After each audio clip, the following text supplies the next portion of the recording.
Okay, ready, set, go. Okay. So anybody wants to restart at the beginning. And of course, that was only 9 months after I was conceived. So. Anyway, what I started a special care nursery at Cardinal Glenner Children's Hospital in 1963. And we were instrumental in, we helped invent the ventilator. We invented how to take blood pressure on premature babies. We were the ones that invented nutrition in the vein. We identified the need for magnesium, the need for zinc, the need for copper. Wow. And we did with metabolic beds, we did every intake and output and did these things. So we were a leader in the field of neonatology. The hospital still is a leader in the field of neonatology. But then I had a baby, Joseph, in 1975, who had flat brainwaves and was said to be brain dead. And it was suggested to stop treating him. I said, well, I don't do that. I treat babies, some live, some die, and kept treating him. And he did eventually get off the ventilator, and he went to school and he got straight A's and ran track and played baseball. And he's married, he has 3 children. So because of him, after about 6 months, when he continued to live and was doing much better than anybody would have predicted, I started to investigate brain death. And it took about 2 years till I understood the language of brain death. Brain death is a lie. It's a lie that's been told over and over again, so people don't even realize it's a lie anymore. But it's been a lie from the beginning, continues to be a lie. So I published in the medical literature. I have an article in Journal of the American Medical Association. I have an article in the Gonzaga Law Review. It's 85 pages, has 244 footnotes to it. And because of that, eventually I have continued to talk about brain death. Brain death is a lie. I have talked all over the United States. I've talked in many countries and on this subject and continued to do it, and that's because of different things. That's how I got to meet Ted Fogarty. With the I H0ax. didn't meet him myself, but through his cousin, who's a physician, and listened to what I had to say as we went to a football game. And she said, you should know my cousin. So that's how I get involved with this. Nice. But the truth is easy, and then once you deviate from the truth, then you have first it's this false, but then when people become conscious of it's false, then it's a lie. Brain death is a lie. The way it occurred was that Christian Bernard did the first heart transplant in South Africa in 1967. 3 days later, they did the second heart transplant, and you don't know where that is, but I'll tell you. It was done in Brooklyn, New York, and what they did is they cut the beating heart out of a 3-day-old baby and transplanted it into an 18-day-old baby. And at the end of their surgeries, a short time after the end of their surgeries, both of those babies were dead. It was illegal, it was immoral. And so they had to do something to make it legal. And so what they did is they set up a committee at Harvard, and the committee invented brain death. The committee did not do studies on dogs or cats or rats. They didn't collect data on human beings, they just invented brain death. And they had no patient data, they had no basic science studies. And I know it's really awful when you know about it, and it doesn't get better. It keeps getting worse after that. Then a lot of people think that brain death means flat brainwaves. They're not even required to do brainwave testing. The way they did that, they studied 9 patients, and 2 of the 9 still had brainwave activity. And then they concluded no longer is it necessary to look at brainwaves, so it's not required to look for brainwave activity. So when they're doing the transplantation on people they say are brain dead, They're all going alive. to, they're all alive Yeah. and completely recoverable. They're all alive. You cannot. So they're harvesting organs out of people who are in some way conscious. They just can't communicate. Well, When they consciousness. feel pain, Consciousness and pain. I encourage you to sharpen your mind so that you stay focused on one issue or the other. sure. Okay, and consciousness is important, but it's one thing not to demonstrate consciousness, and then we use words like unconscious. But unconscious does not mean that there's no consciousness. It just means that we do not observe consciousness, and there's a difference. So It's like subjective right, and observation. whether a person shows consciousness or not does not indicate whether they're alive or dead. Gotcha. That's See, interesting. and you use consciousness, and what else did you use? Pain, that they Oh, feel pain. pain Yeah, when they but see, take the organs out. Pain is one of those things that's real, and we should pay attention to it. But pain is the way that the body knows that something's wrong, and it's the way that healing is initiated. Now, we live in a world where no one should have any pain. Well, there are some sayings: no pain, no gain. Right. And every Pain-free is not exactly a good thing. in fact of the matter is, it's a bad thing. So focus on pain. Now, here's what happens. Just because a person can't demonstrate pain doesn't mean they don't have pain. You know, a very good example of that is they give paralyzing agents when they take the organs, so that they don't move and they don't Oh, that's squirm. so horrible. And even if they don't move and don't squirm, when they cut on them, their heart rate goes up and their blood pressure goes up, which is the response to pain. But they can't demonstrate that they have pain. Because they're paralyzed. They medically They paralyze paralyze them. yeah. So they can't respond by... Right. Oh, that's horrible. Horrible, horrible. And it gets really bad if you pay attention to it. So in any event, they invented brain death mainly to get organs, but then also so they don't waste money on treating people who aren't ever going to get a job, who are just going to live and not die. And so you see what brain death is. It's primarily a way to get organs. No, it's no different than what they did in Germany. It's exactly what they did in That's what I Germany. was saying. It's exactly what they did in Germany.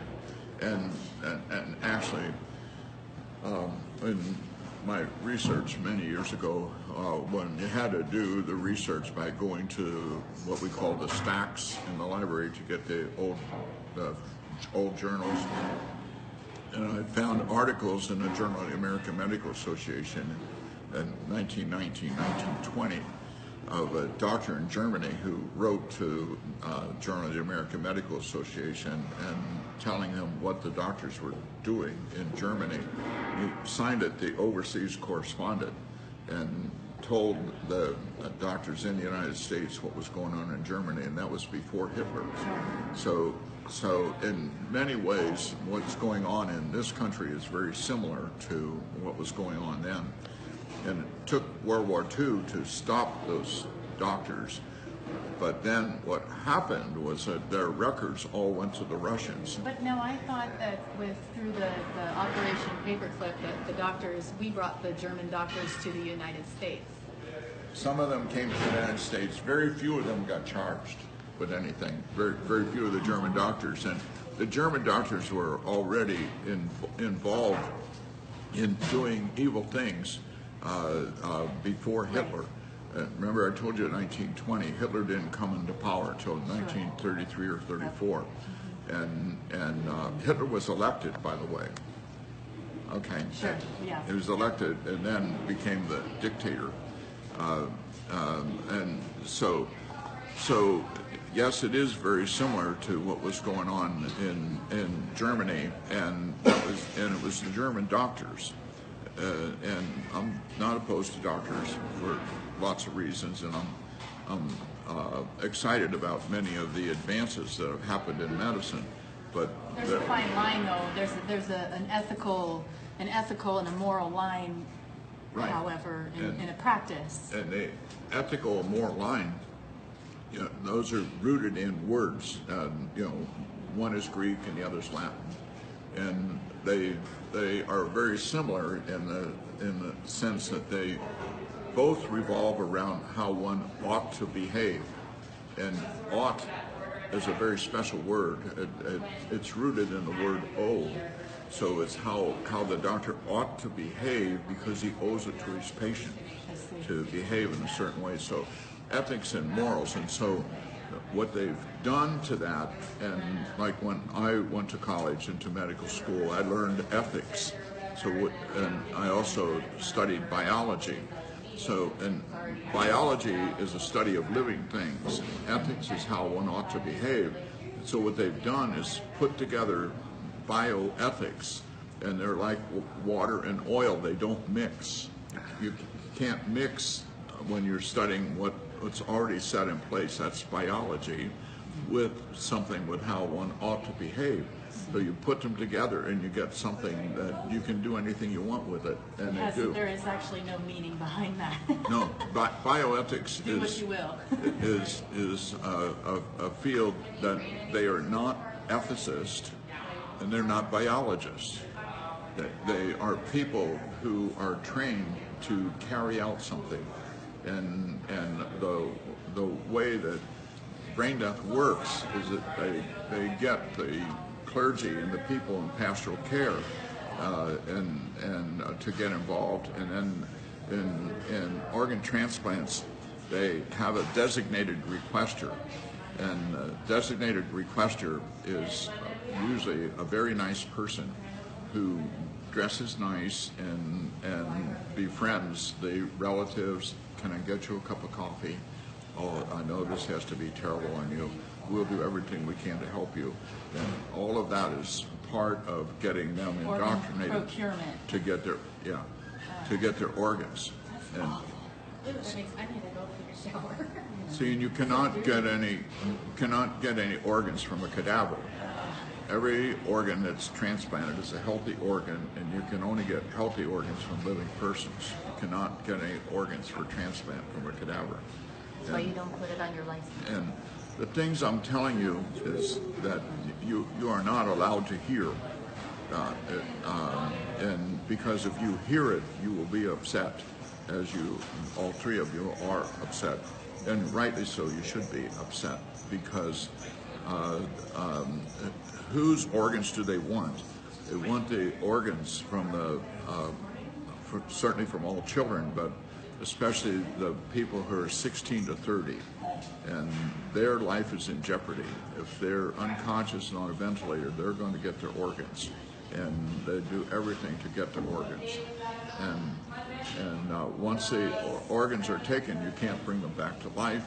And so what they do is they tell the relatives, well, you know, your daughter Sally would really like to do something good, and this is a way to make something good out of this tragedy, or your son, and while they have been getting organs from accidents and gunshot wounds, they now get more organs from overdose of drugs than they do from accidents and gunshot wounds combined.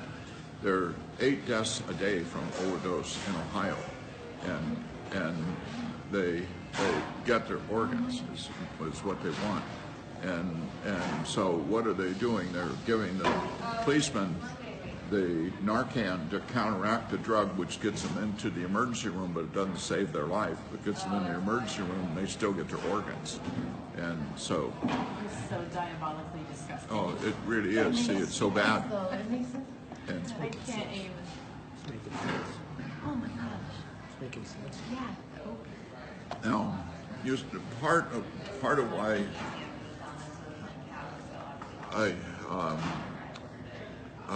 when you were talking about unconscious and pain, and you might have talked about something else, what I'm encouraging you to do is to realize that there are common denominators of all of this.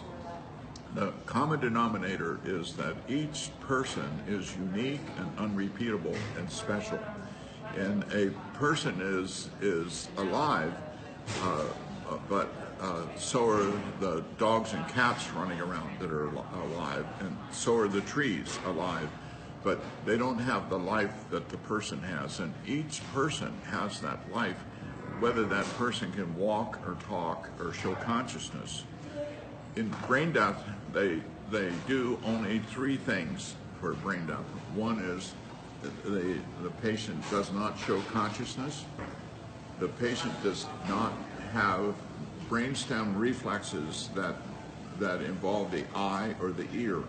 So there's about 14 brainstem reflexes, but they test only 6.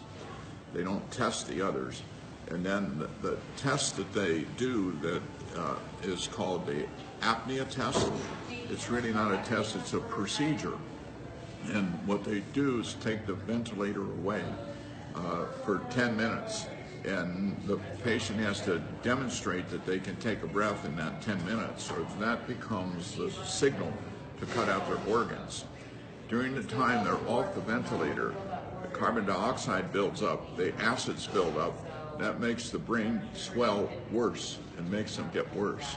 So everybody must learn to not do an apnea test. You all must learn it now. And you have to know it. I hope you never have to use it on your relatives, but you need to learn it. Do not do an apnea test. No one should ever have the procedure of an apnea test. And then you have to know that the overdose of drugs, they need time to heal. You know, right now, and I got a text as I was coming in from the father of a girl in Canada, Takesha McKitty. You can Google her if you want, Takesha McKitty. I was talking in New York, and I was going to New Jersey the next day, and they called me and asked me if I would help with Takesha. So I went to Canada to help her. She overdosed on September the 14th. On September the 20th, they issued a death certificate on her. She's still very much alive. She moves her feet, she moves her legs. You know, and, I mean, But she has a death certificate? She has a death certificate. She has a death certificate on September the 20th, and this is December the 5th. You know, And she's still alive? She's still alive, yes. But With a death certificate? But she could have had her organs cut out on September the 20th, but by going there, put a stop to that. So she was not dissected. Everybody who has their organs taken, they're all dissected alive. There's no organs you can get from a cadaver. My wife will go crazy when she hears this, because she's donating her organs if she dies and has a car accident or anything. Yeah, she should not be an organ donor. And so what she has to do, she must go back to the lab.